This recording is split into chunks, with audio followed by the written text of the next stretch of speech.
بسم اللہ الرحمن الرحیم۔ صحیح بخاری کتاب ایمان کا بیان، باب آدمی کے اسلام کی خوبی کے درجات کیا ہے، حدیث نمبر 41۔ قال رسول اللہ صلی اللہ علیہ وسلم اذا اسلم العبد فحسن اسلامه يكفر الله عنه كل سیئات كان زلفها وكان بعد ذلك القصاص الحسنة بعشر امثالها الى 700 ضعف والسیئات بمثلها الا ان يتجاوز الله عنها۔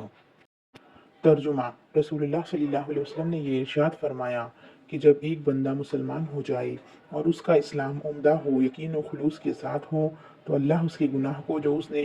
اس اسلام لانے سے پہلے کیا معاف فرما دیتا ہے، اور اب اس کے بعد کے لیے بدلہ شروع ہو جاتا ہے، یعنی ایک نیکی کے عوض 10 گناہ سے لے کر 700 گناہ تک ثواب، اور ایک برائی کا اسی برائی کے مطابق بدلہ دیا جاتا ہے، مگر یہ کہ اللہ تعالیٰ اس برائی سے بھی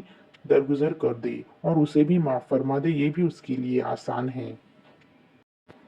Translation: Allah's Messenger sallallahu alaihi wasallam said, "If a person embraces Islam sincerely, then Allah shall forgive all his past sin, and